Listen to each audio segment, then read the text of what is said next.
5 sur 7 matin, bienvenue dans le débat matinal, bienvenue dans le forum de discussion.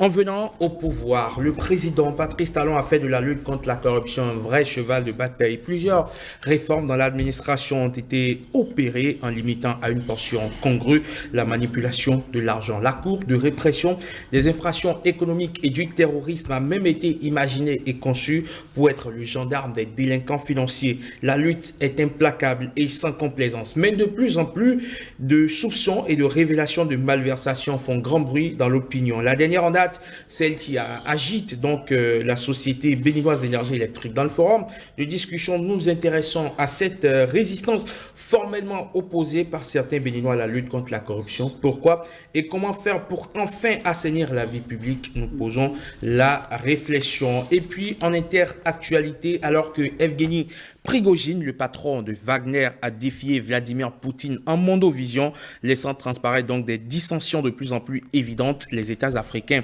où opère le groupe paramilitaire russe ne semblent pas prendre la mesure de la situation. Eh bien, la Centrafrique, par exemple, estime avoir trouvé un partenaire pour maintenir l'ordre et la sécurité. Pourtant, un récent rapport publié mardi dernier pointe du doigt le mode opératoire de Wagner, appelé les architectes de la terreur. L'enquête restitue les témoignages d'horreur de près d'une cinquantaine de victimes et de militaires ayant participé à des opérations du groupe russe Wagner et un avenir radieux sur le continent. Nous en parlons également et c'est dans ce contexte qu'à la demande du Mali, eh bien, le Conseil de sécurité de l'ONU a mis un terme immédiat à la MINUSMA, la mission multidimensionnelle intégrée pour la stabilisation du Mali. Cela s'est fait en 2 petites minutes, 120 secondes seulement, et donc à partir du 1er octobre, les casques bleus n'auront plus le droit de protéger les civils. Au Mali, la présence de Wagner est également signalée. Les autorités de la transition ont-elles préféré la force paramilitaire russe aux soldats onusiens? Gros point d'interrogation autour de la table pour analyser, décortiquer l'actualité politique d'ici et d'ailleurs. Francis Elojatade, bonjour et bienvenue. Bonjour Eman. Toujours présent, fidèle au poste. Merci une fois encore d'être des nôtres. C'est toujours un plaisir de venir opiner sur la question qui touche aussi bien la vie nationale qu'internationale. Ce matin, nous avons avec nous Gabin Goubiyi. Il est journaliste, analyste politique, rédacteur en chef du quotidien Le Matinal. Bonjour et bienvenue. Bonjour Mme Rodrigue Abenga et bonjour aux téléspectateurs. Merci d'être des nôtres ce lundi matin. C'est un plaisir. Habituellement, vous êtes avec mon collègue Lénaïque Aguazao sur, bien sûr, l'émission du dimanche soir. Absolument. Et ce matin, vous nous avez fait l'honneur d'être avec nous pour goûter donc, aux délices donc, du débat matinal. C'est souvent chaud entre Francis Elojatade et le docteur Paul-Marie Ouessou. Bonjour et bienvenue, docteur. Bonjour. Comment allez-vous? Ça va. Vous êtes théoricien de la gouvernance d'État. Oui, bien sûr. Et vous nous aidez tous les lundis à décortiquer l'actualité politique de chez nous. Merci. Et d'ailleurs.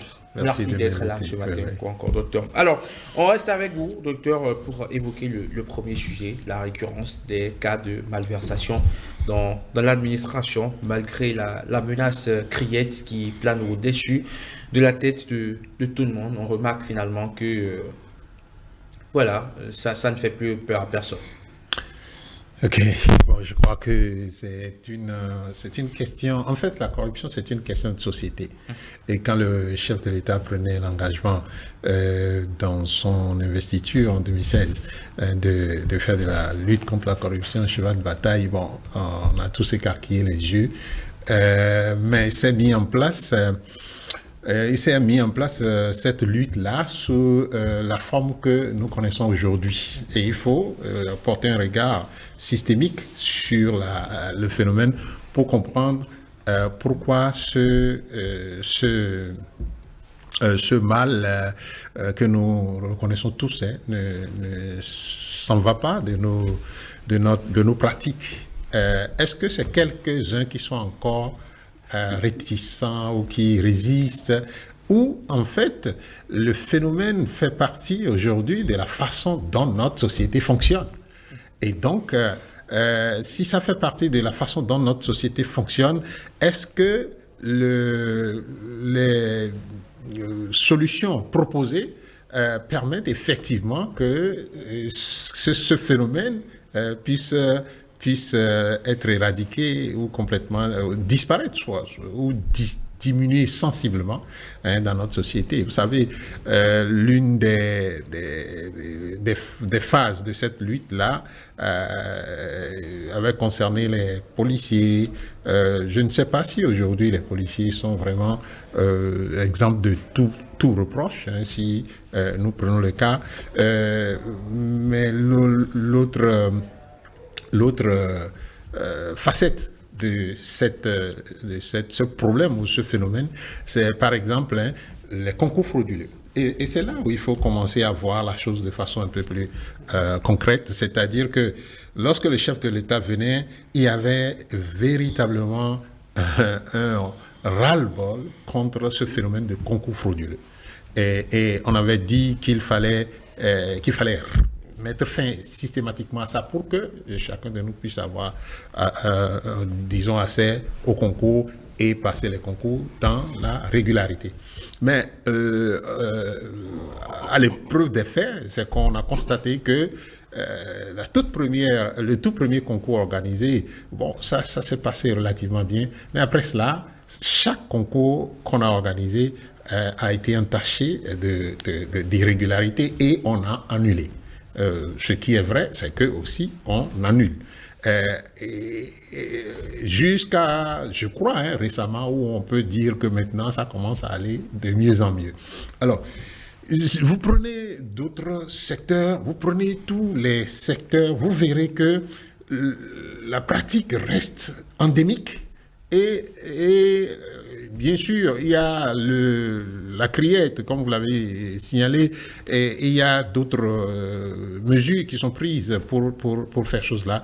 Mais, à mon sens, et je le répète, qui veut m'entendre, c'est que la lutte contre la corruption doit faire partir d'une vision globale, d'une démarche globale et surtout s'appuyer sur l'éducation.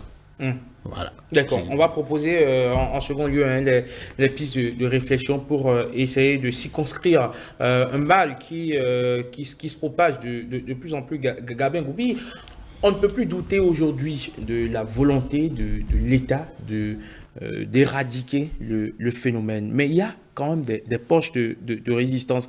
Quand on apprend ce scandale à la Société béninoise d'énergie électrique, certes, le porte-parole du gouvernement, Wilfried Léon Mbédji, est venu clarifier un certain nombre de choses, situer tout le monde en ce qui concerne les véritables le fait lié justement à cette structure étatique. Mais on se demande pourquoi encore et toujours des cas de corruption malgré la lutte.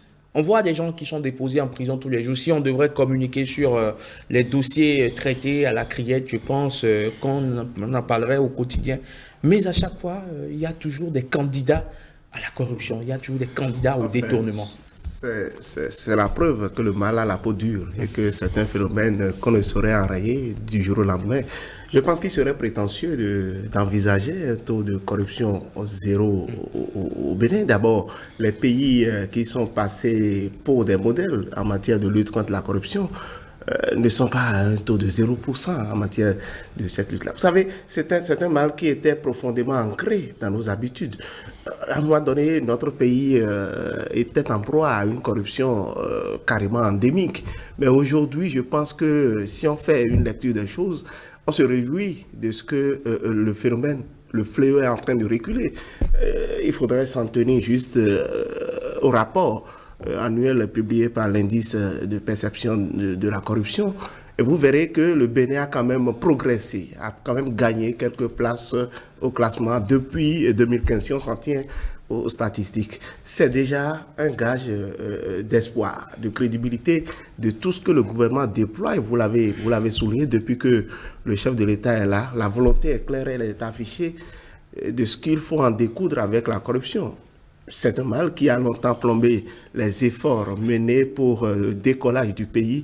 Et je pense qu'aujourd'hui, si on se réjouit de ce que nos caisses se portent de plus en plus mieux, nos caisses publiques se portent de plus en plus mieux, c'est également l'une des conséquences de cette lutte-là qui est menée. Maintenant, vous ne pouvez pas empêcher des gens de nourrir peut-être cette vérité-là. Et ce qu'il faut ce dont il faut se réjouir aujourd'hui, c'est le fait que ces cas-là sont à dénoncer. Vous savez, il est arrivé un moment dans notre pays où on pouvait impunément s'illustrer dans la corruption, la prévarication, la concussion, le détournement de deniers publics, sans être inquiété. Aujourd'hui, on se réjouit au moins de ce que il y a cette volonté, cette détermination de mettre fin au phénomène. Et ces cas que vous citez qui deviennent effectivement de plus en plus récurrents, c'est la preuve que le gouvernement même est conscient de ce qu'il ne faut pas dormir sur le laurier. Et cela traduit même la pertinence de la lutte qui est en train d'être menée. Là, par exemple, à la SB2E, on parle d'une PRMP, personne responsable des marchés publics. Et vous n'êtes pas sans savoir que depuis quelque temps, c'est des personnes qui sont carrément triées sur le volet, qui font partie d'un fichier national et piochés. Donc, c'est des gens qui ont à peine le profil, qui ont le background, ce qu'il faut, et sont prédestinés à la charge qui leur est confiée. Maintenant, on pourrait se demander a priori, est-ce que les enquêtes de moralité sont véritablement menées? Est-ce que ces personnes-là sont exemptes de tout reproche? Aujourd'hui, on peut s'interroger sur la façon dont ces enquêtes de moralité-là sont conduites. Est-ce qu'il suffit de voir un peu la virginité du casier judiciaire de l'individu pour présumer de sa bonne moralité ou de sa bonne foi? Je pense que cela ne suffit pas. Donc c'est l'un des défis qui se pose aujourd'hui par rapport à ces commissions-là qui sont déférées à ces enquêtes de moralité. Il faut aller au-delà. Au-delà, n'est-ce pas, du casier judiciaire, véritablement faire les investigations par rapport à la crédibilité même de l'homme. C'est vrai que beaucoup pourraient même franchir les mailles de ce contrôle-là qui se fait a priori, mais ça se pose comme des défis à la lutte. Et je pense que le gouvernement n'a pas intérêt à baisser les bras. On a tout à gagner dans cette lutte-là et je pense qu'il faut continuer dans cette dynamique. Très bien. Alors, allez, Francis Eloge Attali, j'ai eu un petit trou de mémoire, je ne sais pas pourquoi. Francis Eloge Attali, vous avez vu les réformes opérées par le gouvernement du président Patrice Talon, notamment la dématérialisation d'un certain nombre de choses, où la manipulation de l'argent n'est plus à la portée de tout le monde, toujours pour éviter des cas de corruption. Quelque part, est-ce que dans le dispositif installé, vous pensez qu'il y a toujours des failles? Oui, mais vous constatez, s'il n'y a pas de faille, nous n'en serons pas au constat de la corruption qui prend encore de l'ampleur. C'est vrai qu'aux premières années, on a noté en fait une certaine régression du phénomène. Mais souvenez-vous en fait qu'il y a un acteur politique béninois majeur qui fut ancien ministre d'État du président Fékélékou et qui a été même président de l'Assemblée nationale, qui au détour d'un entretien en fait avec une presse a dit, mais en fait il a fait l'aveu que sous Kérékou on se servait avec la cuillère et que sous Boni-Yayi on se sert avec la louche. Ben quelque part je me suis dit, mais attention, faisons attention, sinon on risque plus tard de nous servir avec le bol. Donc il fallait trouver le dispositif institutionnel pour contrer l'avancée du mal. En fait, à défaut de l'éradiquer, il faut quand même limiter les dégâts. Puis c'est un fléau. Il n'y a pas que le Bénin, c'est dans tous les pays, parce que quand on suit les rapports sur la corruption, vous constatez que le mal sévit partout. Et c'est une grosse nuisance parce que ça porte un lourd préjudice aux initiatives de développement que les gouvernants prennent en Afrique. Au-delà de l'Afrique, ça se passe aussi. Mais écoutez, sauf que du coup quand même, il faut rendre à chaque régime ses mérites. Il y a eu une cellule de moralisation de la vie publique. On a perdu Madame Jessica tout récemment. Mais oui, mais au-delà de ça, sous Boni-Yayi, quand il est venu, vous avez vu que le 17 juillet 2007, il a fait la marche verte contre la corruption. Et par la suite, vous avez vu l'IGE qui n'était pas allé nous cousser. Mais le géniteur du changement et de la refondation, après le chaos de 2011, a mis en place une autre structure, l'autorité nationale de lutte contre la corruption. Je pense au magistrat Goubi. Et à ce niveau même, c'est la présidence, en fait, qui chapeaute ça. Puisque même, je crois, la loi qu'il a créée, en son article, je crois, 9, stipulait que l'autorité élabore son budget qui est intégré au budget général de l'État. Mais curieusement, c'est que le patron de l'autorité nationale de régulation n'a pas eu les ressources pour l'action. C'est à croire à l'époque que cette lutte, on en parlait si précisément pour qu'il n'en soit jamais ainsi. La preuve, c'est que la corruption a galopé. Quand le président Talon est venu, il a pris des initiatives fortes. Je crois parce qu'il a posé un diagnostic et il a pris une thérapie. Vous avez vu, on a mis en place des structures. Avec le Talon, il y a eu plusieurs structures. Il y a une kyrielle de structures. Il y a, je crois, un haut commissariat dédié à la lutte contre la corruption. Il y a la cellule de dénonciation. Et il y a la criette, en fait, qui est l'épée de Damoclès qui doit faire peur. Mais malgré ce dispositif institutionnel pour lutter contre la corruption, il se trouve une race de citoyens qui défient le dispositif et qui défient par conséquent, par ricochet, l'autorité même du chef de l'État, puisque son souci, c'est de faire en sorte que nous puissions optimiser les ressources pour les introduire dans les secteurs qu'il faut, afin que les projets qu'il porte, qui sont dans le portefeuille du chef de l'État, soient conduits à terme avec efficience. Curieusement, c'est qu'aujourd'hui, vous avez vu qu'il y a eu quelques scandales.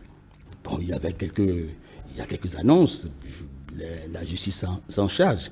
Vous avez suivi l'histoire à la DGI, de Jude à Douano, c'est encore là. Vous avez suivi à Gbeva, à la NAT. Vous avez vu tout récemment ce scandale de la SBE. Mais avant ça, il y a le scandale de la CNLS. Mais oui, bon, FNDA, il y a eu le Conseil national de lutte contre le sida, la tuberculose et le paludisme. Bon, donc il y a tellement d'actes de corruption, de prévarication qui interpellent en fait non seulement les dirigeants mais aussi les citoyens béninois. Finalement, est-ce que le dispositif conçu dissuade? Parce qu'il faut étouffer dans l'œuf les velléités de corruption. Mais malgré ce dispositif, il se fait que les citoyens ne développent pas les comportements vertueux. Là, il y a une question d'éducation qu'il faut. Donc, il faut aller à la sensibilisation, à l'éducation, et même il faut aller par nivellement, par le bas. Donc, il faut introduire peut-être dans la formation, à la base, des options patriotiques et civiques pour que les citoyens apprennent à respecter le bien public. Et au-delà, dans le cadre du déploiement des cadres, il faut faire en sorte que, au-delà de la filature qui dure des années et de la surveillance des cadres, il y a quand même une commission qui opine sur la moralité de ceux qui sont pressentis pour occuper ce nombre de postes. Et je crois que le chef de l'État a fait des efforts, mais malgré ça, c'est qu'il y a des problèmes. Donc, nous devons aller à une réflexion globale, intégrée, pour voir quelles sont les nouvelles mesures qu'il faut prendre pour encadrer le mal. Ce n'est pas évident qu'on aille à la corruption zéro. Ça, ce serait... C'est un vœu pieux. Mais oui, si. Il faut être honnête et puis connaître les limites. Mais il faut faire des efforts pour que nous puissions contrer le mal. S'il arrivait, si les faits étaient avérés, parce que les différents millions dont on a parlé, qu'on a retrouvés logés dans les chambres de tierces personnes, si les faits étaient avérés, je crois que les sanctions doivent être proportionnelles pour que ceux qui ont encore des appétits pour la corruption puissent se servir. Le chef de l'État, par exemple, n'a que 3 ans. Et il a intérêt à faire en sorte que sa gouvernance soit crédibilisée. D'accord. Très bien. Alors, Dr Paul-Marie Ouesso, quand vous évoquez la question de l'éducation, on s'imagine qu'on arpente ainsi un sentier au long cours. Mais tout de suite et maintenant, pour parer au plus pressé, dans l'urgence, qu'est-ce qu'il faut faire? Les uns vous disent qu'il faut frapper fort, et qu'il faut punir.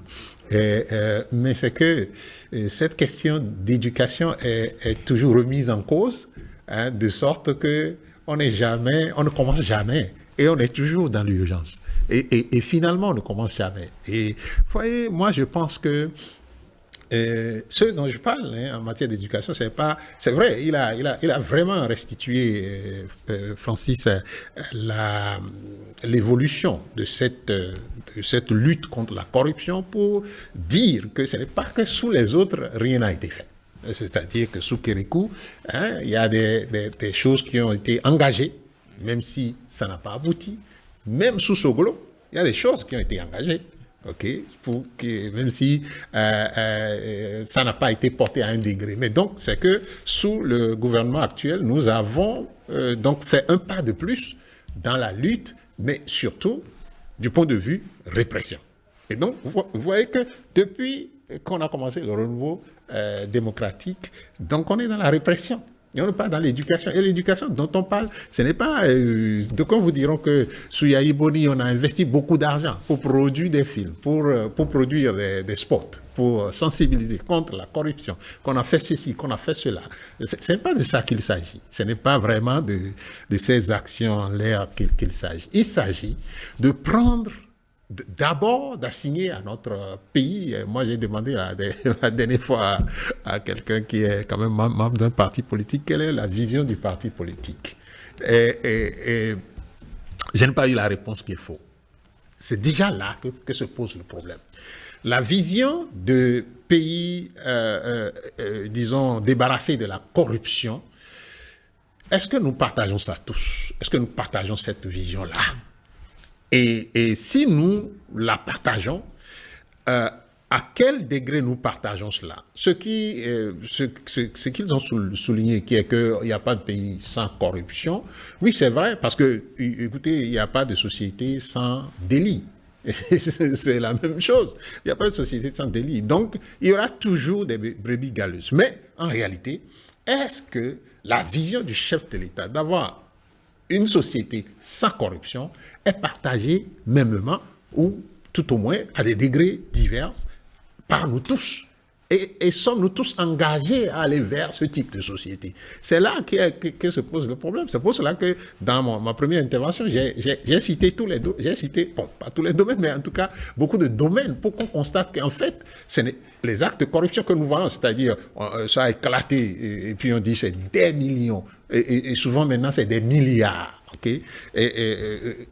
Quand ça éclate comme ça, ce n'est que ce que nous voyons éclater là, que nous voyons. Et comme vous l'avez dit dans votre introduction, si on devrait en parler tous les jours, ce que la criette fait par rapport à cela, c'est que on va passer toute la journée à le faire.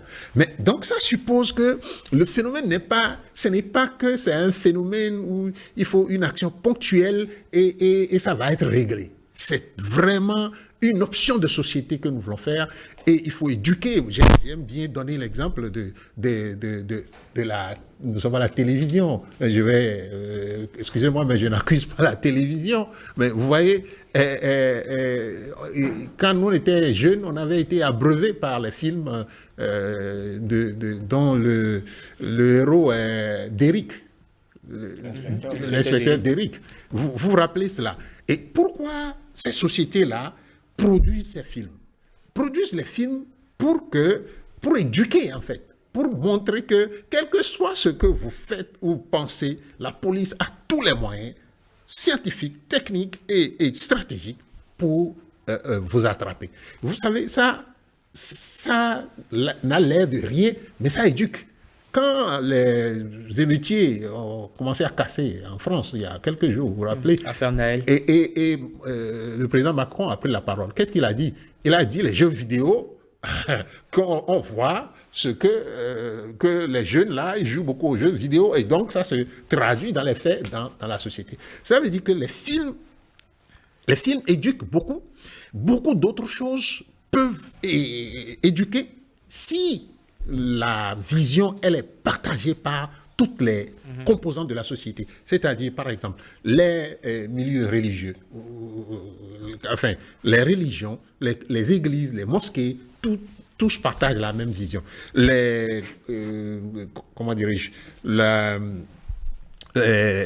l'école, les associations, les syndicats, tout le monde, nous partageons la même société, nous partageons la même vision et le même engagement pour lutter contre ce phénomène. Vous verrez qu'il y aura des cas, il y aura toujours des cas, mais il y aura quand même un élan d'ensemble pour faire, disons, échec à ce phénomène dans notre société. Et c'est de ça que moi je parle. Voilà. Gabé Goubi et tout ça, quand même, toutes les propositions du docteur Paul-Marie Ouessou reposent sur, j'ai bien envie de dire, la conscience et la bonne foi de l'humain, homo sapiens, comme on le dit, presque insaisissable. Mais comment faire pour mettre en place un dispositif presque inattaquable, ou quand bien même il a la volonté que le système, justement, lui soit presque verrouillé? Non, j'ai bien envie de vous décevoir. Vous savez, ce système-là n'existe pas. En tout cas, on ne parviendra jamais à trouver un mécanisme complètement huilé qui puisse véritablement dissuader. C'est vrai qu'aujourd'hui, au-delà de tout ce que les gens dénoncent, moi je préfère voir peut-être le verre à moitié plein.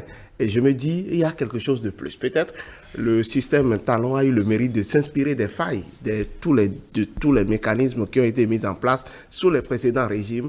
Et aujourd'hui, quand même, il y a une certaine peur par rapport au bien public.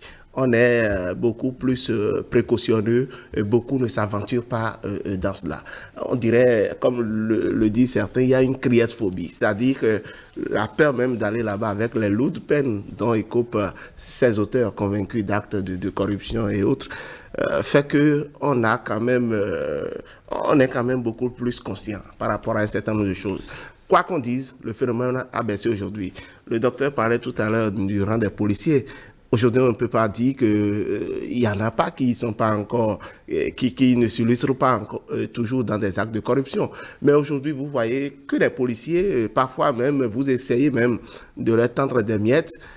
C'est eux-mêmes qui vous disent attention, le mot d'ordre n'est plus le même. C'est-à-dire que le contexte n'est plus le même. Et je pense que c'est une prise de conscience qu'il faudra saluer. Mais au-delà de ça, je partage entièrement l'approche du docteur Paul Maniwessou qui amène à ce qu'on ne doit pas tout laisser sur le dos de l'éducation. Je pense que l'école fait ce qu'elle fait quand même pour inculquer les bonnes valeurs aux gens. Je me rappelle, à notre temps, il y a cette matière qu'on appelle l'éducation civique ou encore la morale. C'est des cours qui vous inculquent certaines valeurs à développer d'abord en société, mais au profit également de votre pays. Je ne sais pas si ces cours sont encore d'actualité. Toujours est-il qu'on ne vous apprend pas ces genres de travers là à l'école. Maintenant, est-ce que dans la suite, est-ce que les parents prennent le relais? C'est vrai, le parent... on éduque peut-être à travers les propos, les paroles, mais est-ce que les actes reflètent vraiment ce qu'on dit? Parce que les enfants ont pour premier modèle leurs parents. C'est dans le cocon familial qu'on inculque les premières valeurs aux enfants.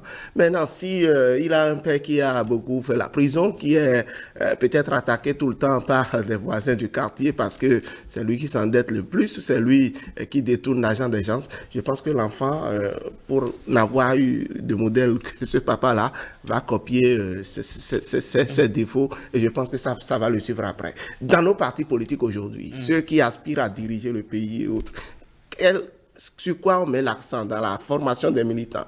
Donc c'est une responsabilité collective. Il faut que chacun mette la main à la pâte pour que véritablement on partage, même si ce n'est pas l'intégralité, une partie de la vision que le chef de l'État veut implémenter aujourd'hui à la société. Lui-même l'a reconnu dans plusieurs de ses discours. Les failles du système, ça dit que la prolifération de la corruption qu'on célébrait dans un passé récent, il en a également bénéficié. Mais puisqu'il est là, il a dit qu'il faut y mettre fin. Je vais espérer que tout ce qui l'entoure et tous les régimes qui vont venir après vont poursuivre cette dynamique-là.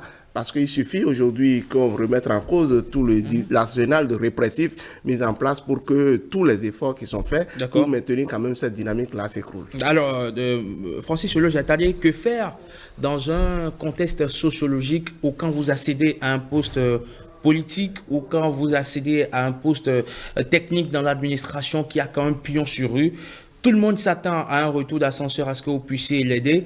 Et lorsque vous faites un passage d'accord à un poste donné et que vous ne faites pas fortune, vous êtes considéré comme un raté de la vie. Et donc, on estime que lorsque vous accédez à une fonction politique ou à une fonction technique qui a pignon sur rue, vous devez avoir de l'argent, beaucoup d'argent. Et si, au bout du rouleau, vous n'en faites pas moins, c'est que vous êtes un raté. Comment faire dans un contexte sociologique pareil où la question, quand vous êtes un homme politique déjà, systématiquement, vous devez avoir l'argent. C'est comme ça. Vous êtes politicien, vous avez l'argent. On ne veut pas savoir comment, mais vous devez avoir l'argent et vous devez régler les problèmes de votre village, de votre communauté. Est-ce que ce n'est pas aussi une incitation au vol, je veux dire au banditisme, à la délinquance financière? Oui, c'est que la société cautionne aussi le phénomène. C'est pourquoi il faut aller à une action conjuguée de tous les segments. Parce qu'en fait, c'est une action éducative, mais il faut que toutes les composantes s'y impliquent. Depuis la cellule familiale, en passant par l'école institutionnelle et les entités qui ont été dédiées pour lutter contre la corruption. Mais il faut opter pour une gouvernance inclusive, avec une citoyenneté patriotique qui permette à chacun de se sentir plus béninois, plus patriote, plus citoyen. Il faut faire en sorte que nous changions le mode d'action. Parce que nous sommes en mode action, nous ne sommes pas en mode prévention et mode anticipation. Parce que, en fait, si c'est que la répression, mais les gens vont toujours commettre les forfaits. Vous savez évidemment qu'un des mérites du gouvernement actuel, c'est d'avoir réussi à réduire l'effectif des corrupteurs et des corrompus. Parce qu'il y a quand même un dispositif qui oblige à réfléchir par 2 ou 3 fois avant de toucher à l'argent public. C'est une minorité, en fait, qui continue d'opérer, mais quand ils opèrent, ils prennent gros. Parce que quand vous entendez qu'on a volé, il y a eu des millions, des milliards qui sont distraits, je crois que les yards, ça doit être un instrument de mesure que les femmes utilisent pour mesurer les tissus à Tantokwa. Bon, il faut faire en sorte que nous ne puissions pas faire l'apologie du yard en termes de vol, de faux publics. Donc, je crois évidemment qu'il y a d'abord une action éducative, il y a une gouvernance qu'il faut améliorer, parce que si on améliore la qualité de la gouvernance et que chacun y trouve son compte, les corrompus vont devoir chercher ailleurs. Et troisièmement, il faut faire en sorte que toutes les composantes de la société s'y intéressent. On a mis en place des structures de dénonciation. Mais est-ce que ces structures sont alimentées? Parce qu'on a le sentiment que nous n'aimons pas dénoncer. Nous-mêmes, nous sommes complices de ce qui nous arrive. Puisque les citoyens n'ont pas la garantie qu'en dénonçant, ils seront protégés. Par conséquent, nous sommes non seulement dans un bicéphalisme, une tête qui pense qu'il faut lutter contre la corruption, mais il y a une autre tête, notre cœur, qui n'est pas encore complètement déterminée. Or, il faut une action engagée, déterminée, patriotique, qui puisse permettre de faire des choix judicieux. Mais quoi qu'on dise, il faut reconnaître que quand on interroge l'histoire, depuis l'opération Rande-Gauche de Nicéphore Soglo à aujourd'hui, on peut se réjouir des avancées que nous avions connues dans le cadre de la lutte contre la corruption. Vous savez que les investisseurs, les partenaires techniques et financiers ne vous donnent du crédit que lorsque vous avez un dispositif qui assure que vous allez faire une bonne utilisation des ressources, mais aussi vous avez aussi une capacité à sanctionner en cas de prévarication. Donc, le chef de l'État a eu le mérite d'avoir mis en place un dispositif, mais le dispositif, me semble-t-il, fonctionne en mode action. Or, il faut bien qu'on trouve les formules pour que nous ayons... Dans la prévention. Dans la prévention. Alors, on parle aujourd'hui de ce fait social. Cet fait social, c'est un fléau dans un contexte où la question de la cybercriminalité aussi sévit gravement au sein de la jeunesse. On parle de plus de 1000 jeunes arrêtés dans le cadre justement de la répression contre la cybercriminalité. On se rend compte finalement qu'on dénonce une élite corrompue et derrière il y a une jeunesse qui fait qui fait preuve de délinquance aussi. On se demande finalement qui pour sauver le pays. Oui, mais en fait, c'est ce que je disais tout à l'heure à travers l'éducation. Vous savez, la jeunesse est abreuvée avec les films venus du Brésil, venus du Mexique. Et ces films-là font l'apologie de quoi? De la richesse, de grosses voitures, des téléphones dernier cri, etc., etc. Donc, les jeunes sont éduqués à plutôt aller chercher à dépenser de l'argent. Mais où trouver de l'argent? Donc, ça passe par là. Et comme on l'a dit, en fait, le phénomène, ce n'est pas que ce que nous voyons éclore au niveau de l'administration publique, où ceci peut arriver, où cela peut arriver, et ça arrive maintenant de plus en plus. Mais c'est plutôt un phénomène vraiment de société, de comportement de l'homme vis-à-vis de l'argent. L'homme africain, enfin béninois surtout, comme j'ai eu à le dire une fois, il y a l'homme Dahomey et il y a l'homme béninois.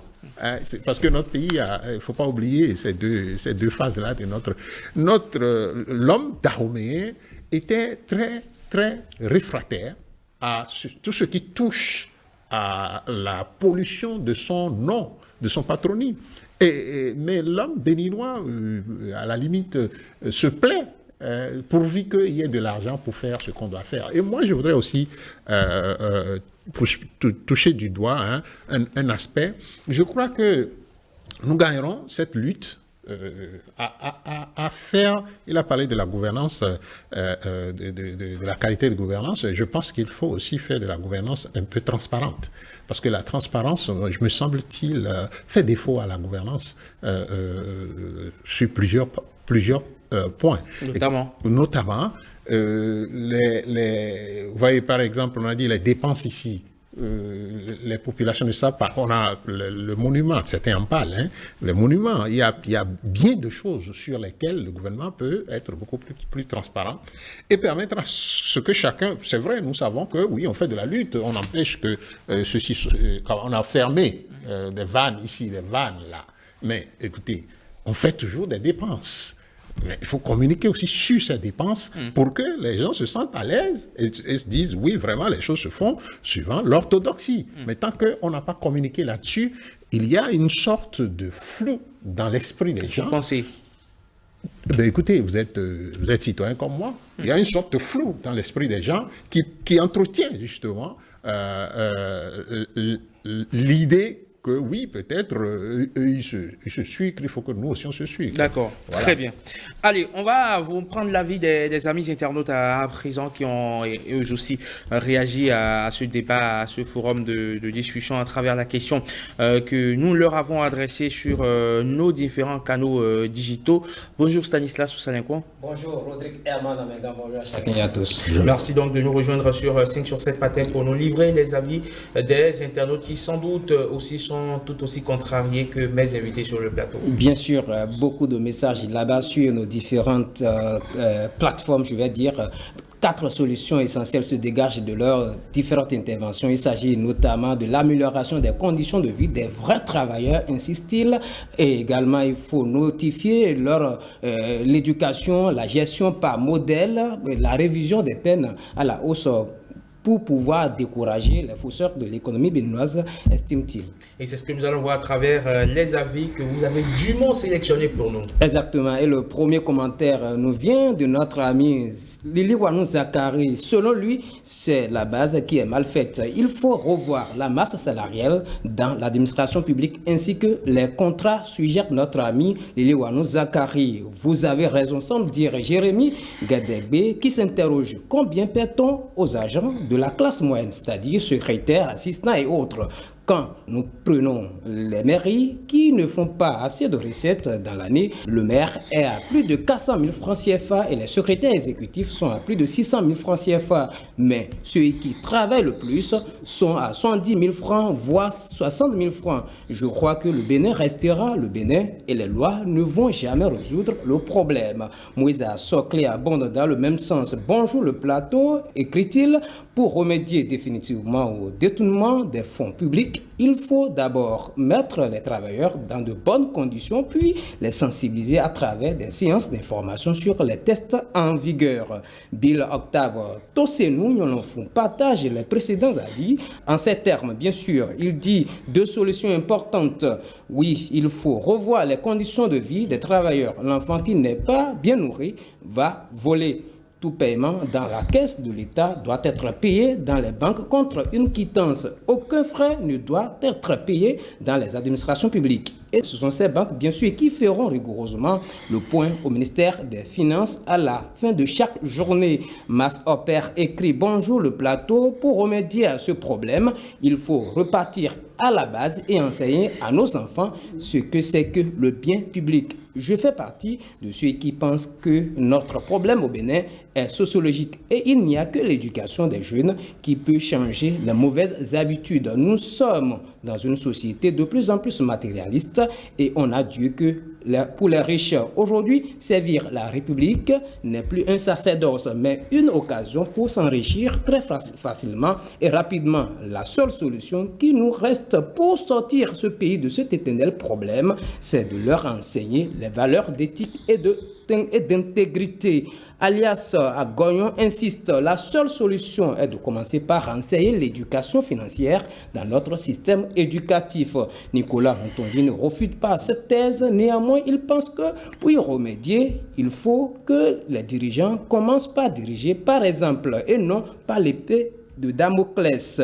En tout cas, pour Odi Bodo, il faut prévoir de lourdes peines, c'est-à-dire une condamnation de 30 à 40 ans de prison suivie de radiation de la personne impliquée dans la malversation. Clément Agouinou Assoba affirme il faut mettre en place un comité chargé de l'enquête de moralité de tous ceux qui postulent à un poste de nomination. De plus, il faut faire signer à chaque prétendant à un poste un engagement de poursuite devant la justice en cas de détournement. Aussi faut-il que la criette corse plus la durée des peines. La criette doit passer de 5 ans à 20 ans, 30 ans, 50 ans et même 100 ans selon le cas, conclut notre ami Clément Agouinou Assoba, très remonté.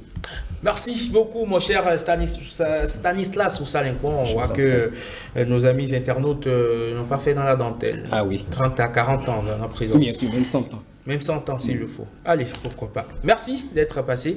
On se retrouve très prochainement par ici. Passez une bonne journée du lundi. Messieurs, nous allons refermer à présent ce sujet et ouvrir évidemment la page internationale, ce forum de discussion. Et on va s'intéresser justement à cette actualité récente du côté de la Russie.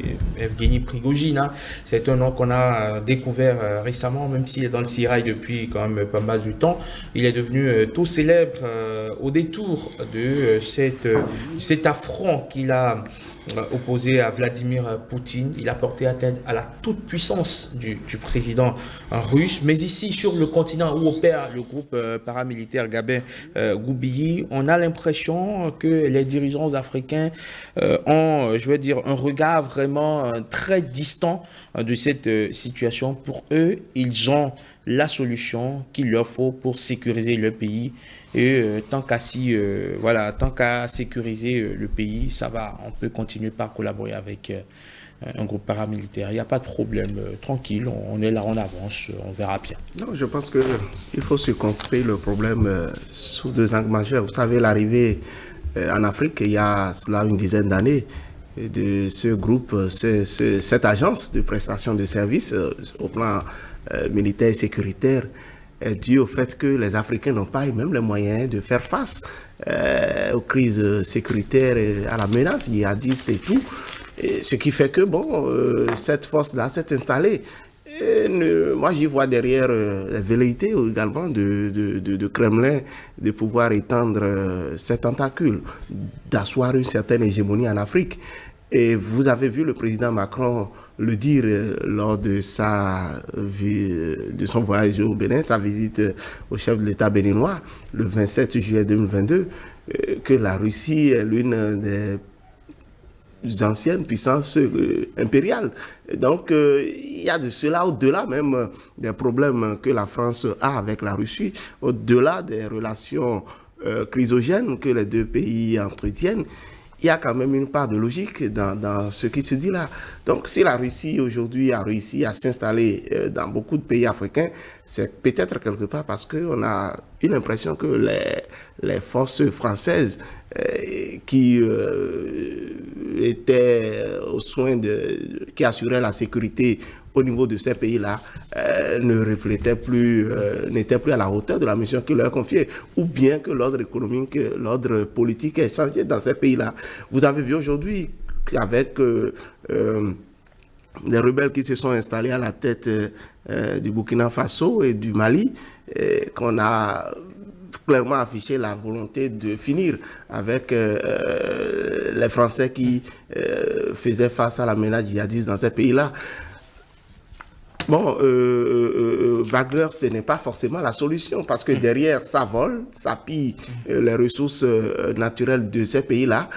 Alors qu'en défendant, les chefs d'État ou les pays africains n'ont pas la pochette magique parce qu'ils n'ont pas les moyens déjà de faire face aux défis de leur sécurité. Et donc, Wagner ne peut pas venir là s'installer comme bienfaiteur, vous livrer ses prestations, son expertise gratuitement. Donc, en lieu et place de la rémunération en termes de la rémunération financière, eh bien, il s'accapare des ressources comme le faisaient les forces françaises. Dans tous les cas, je pense que les Africains sont totalement impuissants par rapport à tout ce qui se passe. Et c'est bien dommage. Bien dommage, vous le dites si bien. Alors, Francis Elojatade, on va voir de très près ce rapport de l'organisation The Century qui enquête sur les réseaux de prédation économique et financière dans les zones de conflit, qui a livré justement un document du mardi dernier qui parle en Centrafrique, par exemple, de massacres de masse, de kidnapping, de pillage, de viol, des crimes qui sont commis directement par les hommes de Wagner et les hommes armés centrafricains et qui laissent penser à un véritable contrôle de la Centrafrique par le groupe russe. Le rapport parle même d'une captation de l'État et selon des témoignages de certaines forces centrafricaines qui ont été interviewées dans le cadre de ce rapport-là, 11 membres des forces armées centrafricaines et leurs supplétifs confient avoir été formés à torturer durant les interrogatoires, à couper des mains, des jambes ou en arrachant des ongles. Ce sont des méthodes assez connues dans le Sirail. Finalement, est-ce que Wagner, est-ce qu'on prend la mesure de la situation avec le groupe paramilitaire sur le continent? Je crois évidemment que, écoutez, même s'il y a des exactions, le pillage n'est pas à la même échelle. Pour moi qui ai fait un peu de l'histoire et que je connais un peu comment est-ce que nos anciens colons ont pillé à cœur joie les ressources, il y en a qui sont toujours cupides, toujours avides et prêts à exploiter le continent africain. C'est pourquoi il y a des bruits de bottes. Mais écoutez, ce que je veux dire est ceci. Le rapport, n'oubliez pas que nous sommes dans un contexte géopolitique assez conflictuel. Le contexte aujourd'hui, c'est l'Occident collectif et le Sud, en fait, global. Et dans ce contexte, le narratif, parfois, et même les rapports qui sont pondus... Vous pensez qu'ils peuvent être truqués? Oh, mais écoutez, vous avez vu au Mali, le rapport de l'ONU a été contesté. C'est même ça qui justifie le durcissement de la position. On va en parler tout à l'heure. On arrive là. Donc, le rapport reste le rapport, mais il y a que... C'est pas excessif parce que venant pour la plupart de l'Occident collectif dont je parle. Bon, si c'est le cas, écoutez, vous allez voir un rapport assez alarmant. Un rapport à charge. Mais oui, si, parce que, écoutez, les gens ont intérêt à ce que la littérature qui accompagne puisse susciter des émois et provoquer, évidemment, une indignation par rapport à l'intervention du groupe paramilitaire Wagner. Je n'ai rien contre, en fait, parce que quand vous posez les bonnes questions, vous avez les bonnes réponses. Peut-être que les Africains n'ont pas posé la bonne question et sont en train d'avoir la mauvaise réponse. Même si c'est une mauvaise réponse, c'est une réponse tout de même. Est-ce que, comparé à ce qui s'est passé, au pillage systématique des ressources, il y a des rapports, en fait, sur la colonisation. Nous avions vu les puissances coloniales qui sont aujourd'hui tous de l'Occident. Comment est-ce que ces puissances sont opérées en Afrique? Mais alors, Francis... Sur la il y a eu des actions, certes. Mais le groupe paramilitaire reste... C'est une milice privée. Et ce n'est pas des gens formés dans l'armée régulière. C'est 25 000 hommes, en fait, qui sont sous la coupe de... 50 000 désormais, selon Evgeny Prigojine. Mais oui, si, parce que depuis 2014 à aujourd'hui, il s'est fait beaucoup de milliards. Et c'est normal qu'il puisse étendre son champ parce qu'il prospère avec ce groupe, cette société paramilitaire. Mais la situation en Centrafrique, et puis je crois... en Libye, au Mali, oui, au Mozambique et dans bien d'autres pays. Je ne vais pas parler de leur première intervention déjà en Syrie, mais avec Bachar el-Assad. Mais quand on examine leur mode opératoire, c'est vrai qu'il y a de la violence. Il n'y a pas de l'élégance dans ce qu'ils font. Mais surtout, ce qui intrigue en Centrafrique, en tout cas de l'avis du rapport, l'enquête insiste lourdement sur le laisser-faire du président centrafricain Faustin Archange Touadéra, pour qui Wagner permet de sécuriser son pouvoir, son pays, en échange d'une exploitation opaque des ressources du pays. Il y a peut-être eu quelques erreurs à ce niveau, mais vous savez que le président centrafricain est parti d'un constat. Parce que sous le couvert de l'humanitaire, vous avez vu comment est-ce que les forces qui sont intervenues probablement ont pillé les ressources, ont volé les diamants, ont volé les ressources minières de la Centrafrique. Et c'est même filmé.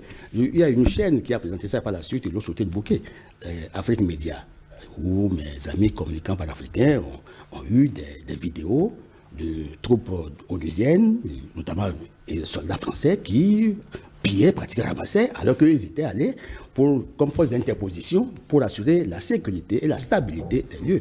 Donc, mais oui, ce sont donc, sous le couvert humanitaire, en fait, il y a d'autres actions, d'autres commerces. Bon, alors, si Touadéra a fini par faire l'option de laisser, par exemple, les troupes de Wagner agir, c'est en bonne intelligence avec c'est dans la cohérence du contrat qu'il a avec Poutine, qui peut-être a dit on ne veut pas rémunérer les troupes de Wagner, on leur permettra d'agir pour vous garantir la sécurité et la souveraineté de votre pays, mais en contrepartie, ils auront exploité les ressources. Mais sur combien d'années, quelle est la proportion, je ne saurais le dire parce que je n'ai pas le contrat sous main. D'accord. Alors, le docteur ne semblait pas du tout d'accord avec Francis. Une chose est sûre, vouloir quitter les bras d'une certaine puissance colonisatrice pour se jeter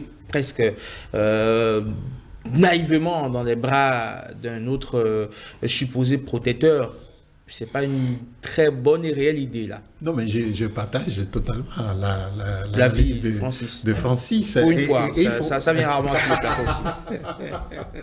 mais il faut préciser, Francis, que comment est-ce que Touadéra est parti vers Wagner? Il y avait la force française qui s'était interposée dans les conflits qui minaient le pays.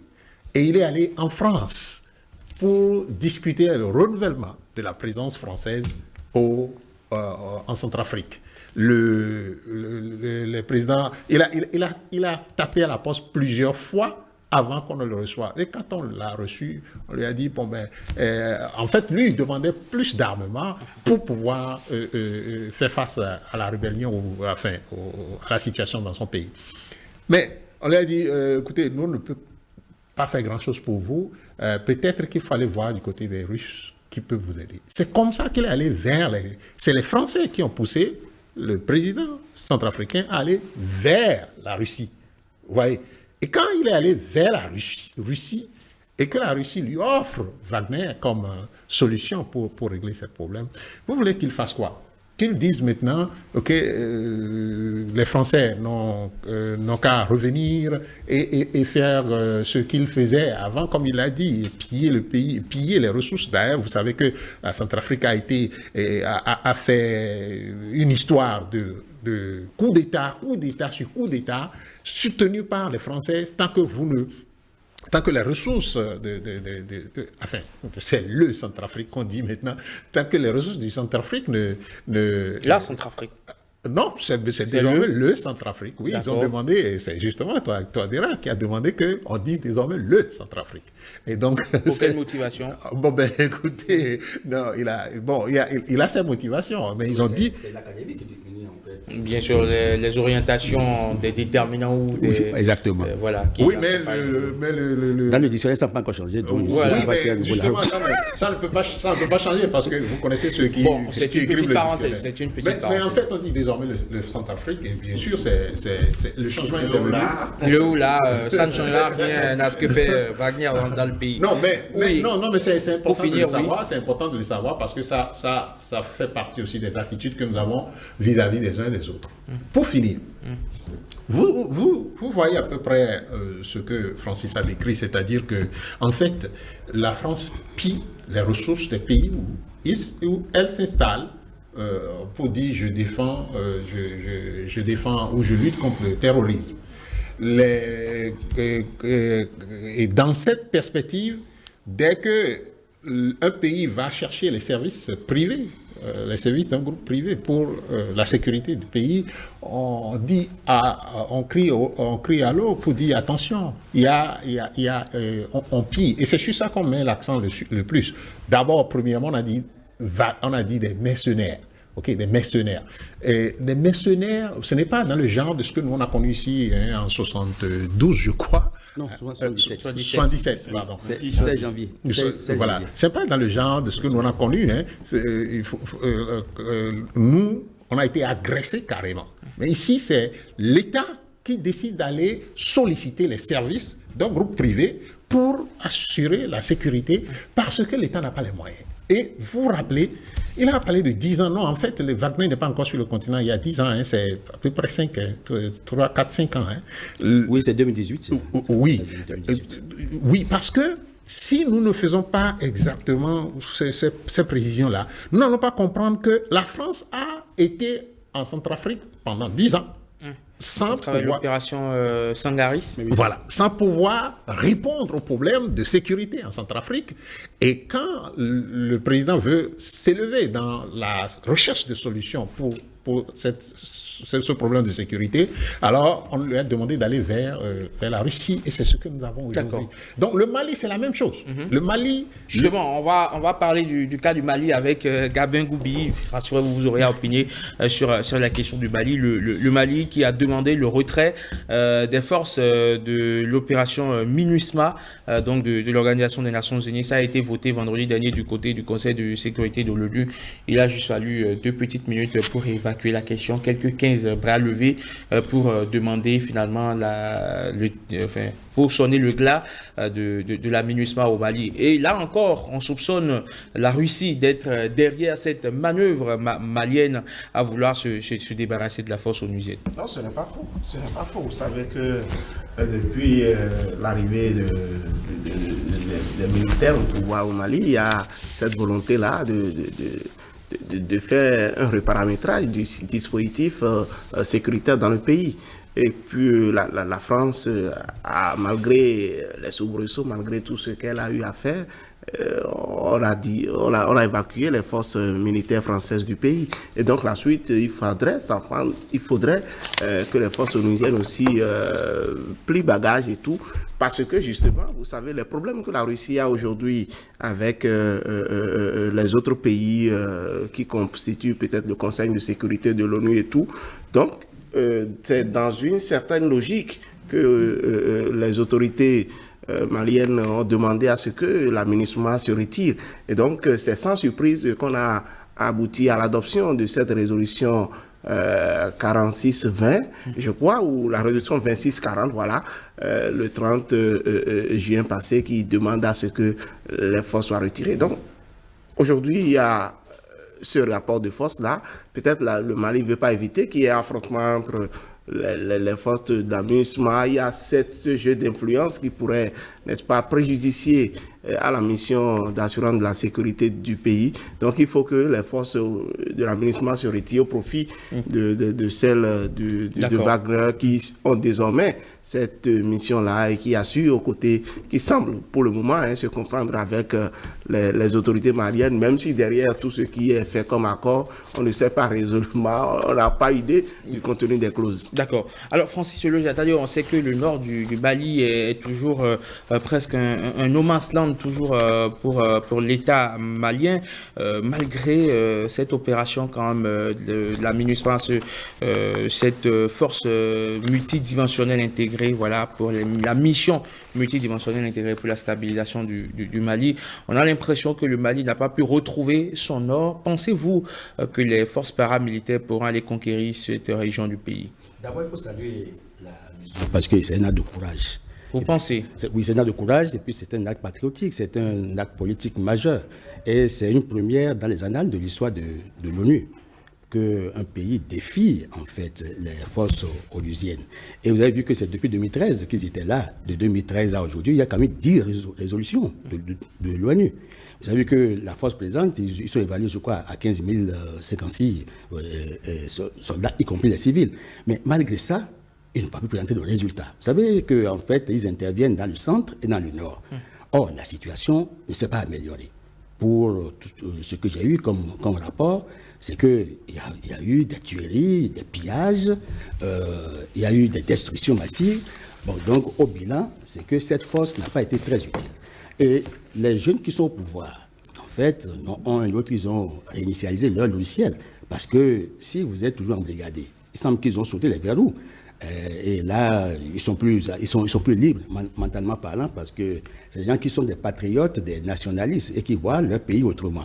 Ils veulent une autre façon de gouverner. Et ils sont conscients qu'il y aura une campagne de dénigrement, de diffamation, parce qu'en fait, on connaît le mode opératoire des puissances occidentales. Quand vous attaquez là, le narratif change automatiquement. Et aujourd'hui, le Mali est en train d'écrire une nouvelle histoire. D'accord.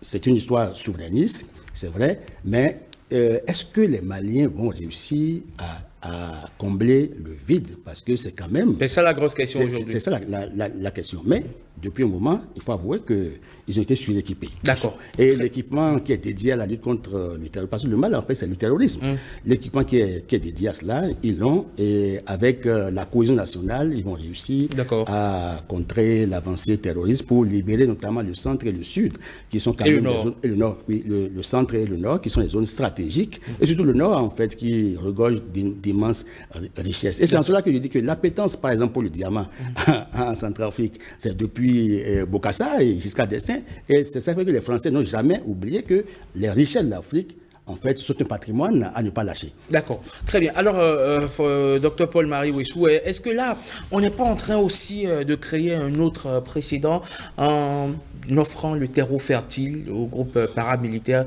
pour s'installer? Est-ce qu'on n'est pas aujourd'hui en train de créer un précédent pour l'avenir? Non, moi je crois que, si vous voulez... J'ai l'impression que tout le monde est optimiste par rapport à ce groupe. Non, si vous voulez trouver un jour où je devrais être d'accord avec Francis, c'est aujourd'hui. D'accord. Tout ce qu'il dit, j'en... D'accord, plus besoin donc d'ajouter un quelconque mot. Non, il faut quand même ajouter que, en réalité, nous retournons un peu au Mali dans la situation de Nkrumah, Sankara. Vous savez, ceux-là ne demandaient pas autre chose que d'être nationalistes, comme autant que Macron est nationaliste. Oui, mais il y a le nationalisme, et il y a la réalité. Là. On parle là d'une zone devenue presque de non-droit pour l'État malien. Oui, mais vous voyez, vous n'allez pas quand même sous-estimer la capacité de réflexion et de projection dans le futur de ceux qui dirigent le Mali aujourd'hui. Ils ont prouvé que ceux qui leur ont prescrit 2 semaines pour financièrement être étouffés, ils leur ont prouvé qu'ils sont capables de faire encore 10 000 ans et ils sont capables ils sont capables de faire beaucoup de choses. Et moi, je prie pour que leur expérience réussisse, parce que si ça réussit, ça prouve que... Vous voyez, le Mali a besoin simplement d'équipements. Et au lieu de lui donner des équipements, on débarque des milliers de personnes sur son territoire. Et vous voyez, l'Ukraine a besoin d'équipements, on lui donne massivement d'équipements. Alors, mais moi, je veux comprendre pourquoi on ne donne pas simplement au Mali les équipements qu'il faut et qu'on laisse, et on parle de démocratie dans des situations où les gouvernements privent l'armée des équipements. Question à multiples inconnus. Voilà, donc c'est de ça qu'il s'agit et moi, je suis tout à fait d'accord avec Francis sur cette question. D'accord. De la bonne viande parce qu'il y a du bétail qui... Merci beaucoup à vous, Dr Paul-Marie Ouessou. Vous êtes originaire de la Gouin-Zeta. Merci, Francis Soloyatale. Merci, Gabin Goubi, d'être passé sur 5 sur 7 matin. J'espère que vous avez aimé l'aventure, même si elle était ultra matinale, et qu'on espère vous retrouver très prochainement. Avec plaisir. Avec beaucoup de plaisir, du plaisir sera partagé. 5 sur 7 matin, encore 2 derniers rendez-vous. L'espoir de Hugues Zinsouzounon Blaise qui nous a faussé compagnie pour quelques semaines. Il va reprendre des forces, sans doute, pour la saison à venir. Pendant ce temps, Hugues Zinsouzounon est là pour bien tenir la maison. A tout de suite pour la page des sports.